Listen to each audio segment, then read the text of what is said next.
خوش آمدید۔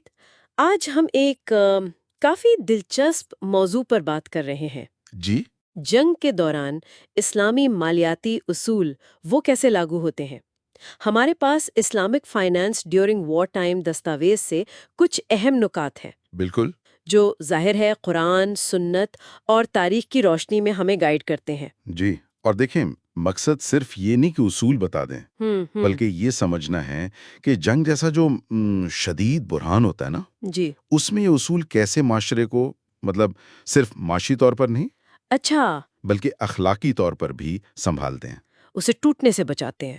ٹھیک ہے، تو شروعات کرتے ہیں ان چیزوں سے جن سے اسلام منع کرتا ہے، جی، جیسے سود یعنی ربا، ربا، اور جوا سٹہ بازی، میسر جسے کہتے ہیں، میسر اور غرر، غرر یعنی غیر یقینی معاہدے۔ یہ تو عام حالات میں بھی منع ہے۔ جی بالکل۔ تو جنگ پہ ان کی ممانت اچانک اتنی اہم کیوں ہو جاتی ہے؟ دیکھیں جنگ کا ماحول ہی ایسا ہوتا ہے کہ کمزور کا استحصال بہت آسان ہو جاتا ہے۔ صحیح، ربا یعنی سود جو پہلے ہی مشکل میں ہے اسے مزید قرض میں ڈھکیل سکتا ہے، بالکل، اور مصر اور غرر ان سے لوگ کیا کرتے ہیں کہ غیر یقینی صورتحال کا ناجائز فائدہ اٹھاتے ہیں۔ اچھا، یعنی فوری منافع۔ جی، فوری منافع، اس سے افراتفری پھیلتی ہے۔ تو ان چیزوں کو روکنا اصل میں معاشرے کو اندرونی طور پر کمزور ہونے سے بچاتا ہے۔ تاکہ وہ بیرونی دشمن کا مقابلہ کر سکے۔ بالکل یہ تو بہت بہت اہم نکتہ ہے کہ اندرونی استحصال نہ ہو۔ تو پھر اسلام کن پازیٹیو چیزوں کی طرف لاتا ہے؟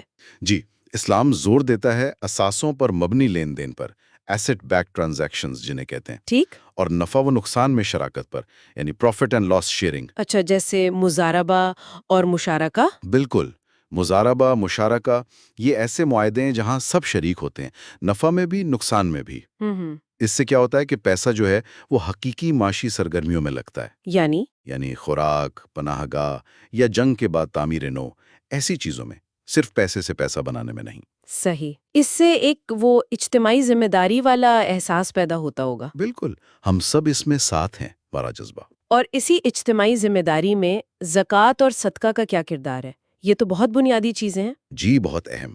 زکوٰۃ تو دیکھیں ایک فرض عبادت بھی ہے اور ایک منظم نظام بھی۔ منظم نظام؟ جی، یہ یقینی بناتا ہے کہ دولت گردش میں رہے اور معاشرے کے کمزور طبقات تک پہنچے، اچھا، اور خاص طور پر فی سبیل اللہ کی مد، یعنی اللہ کی راہ میں۔ جی، جس میں دفاعی اخراجات بھی شامل ہیں اور جنگی متاثرین کی مدد بھی۔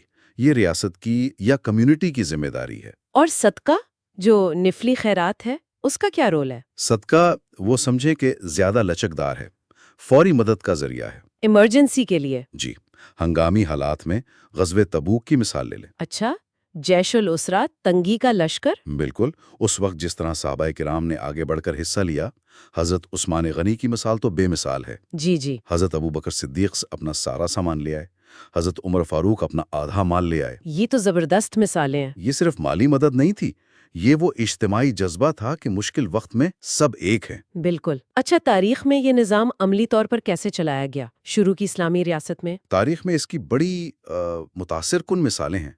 دیکھیں ابتدائی اسلامی ریاست نے زکوٰۃ اور صدقات کو جنگی مہمات کے لیے بھی استعمال کیا۔ فنڈنگ کے لیے؟ جی، پھر مال غنیمت اور فے، یعنی جو مال بنا لڑائی کے ملے، جی، فے، اس کی تقسیم کے واضح قرآنی اصول تھے، سورہ انفال، سورہ الحشر میں۔ اس سے شفافیت رہتی ہوگی۔ بالکل، شفافیت اور انصاف۔ پھر بیت المال قائم کیا گیا، ایک مرکزی خزانہ۔ سینٹرل ٹریجری جیسا؟ جی بالکل، اور ایک دیوان سسٹم بنایا گیا فوجیوں اور ان کے خاندانوں کا ریکارڈ رکھنے کے لیے، ان کی کفالت کے لیے۔ واو! اور تو اور وقف کا نظام بھی تھا۔ وقف یعنی انڈاؤنمنٹس؟ جی۔ اس سے ہسپتالوں کے لیے، دفاعی ڈھانچے کے لیے طویل مدتی فنڈنگ کا انتظام ہوتا تھا۔ یہ سب بہت منظم تھا۔ یہ تو انتظامی باتیں ہو گئیں، لیکن جنگ کے دوران انفرادی سطح پر اخلاقیات کی کیا اہمیت ہے؟ کیا صرف قانون کافی ہے؟ نہیں، بالکل نہیں۔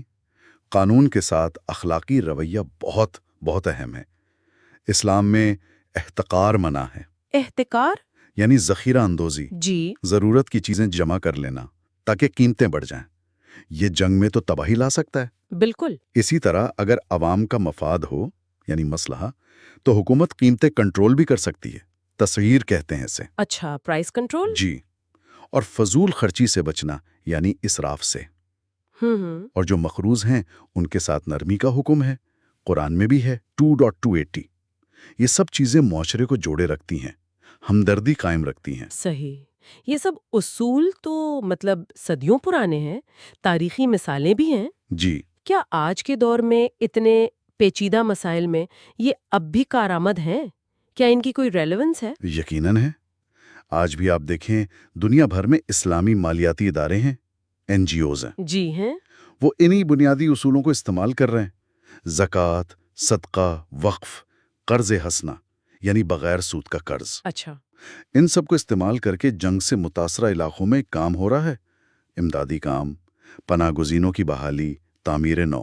یعنی اصول وہی ہیں، بس اطلاق نئے زمانے کے مطابق ہو رہا ہے۔ بالکل، اصولوں میں وہ لچک موجود ہے۔ تو خلاصہ یہ نکلتا ہے کہ اسلامی مالیاتی اصول صرف لین دین کے قاعدے قانون نہیں ہیں۔ نہیں، بالکل نہیں۔ یہ ایک پورا اخلاقی اور سماجی نظام ہے، ایک ڈھانچہ ہے جی جو انتہائی مشکل حالات میں بھی جیسے جنگ کوشش کرتا ہے کہ انصاف قائم رہے، ہمدردی رہے اور اجتماعی ذمہ داری کا احساس رہے۔ بالکل درست۔ اور یہاں ایک آپ کہیں گہری سوچ یہ ابھرتی ہے کہ یہ جو اندرونی اخلاقی اور مالیاتی مضبوطی ہے نا، جو معاشرے کو اندرونی استحصال سے بچاتی ہے جی۔ اور آپس میں تعاون بڑھاتی ہے، یہ اصل میں بیرونی خطرات کے خلاف معاشرے کی مجموعی طاقت اور لچک یعنی ریزیلینس کو بڑھاتی ہے۔ واہ! تو یہ صرف ایک معاشی حکمت عملی نہیں ہے، یہ ایمان پر مبنی ایک اجتماعی بقا کا لاہ عمل ہے۔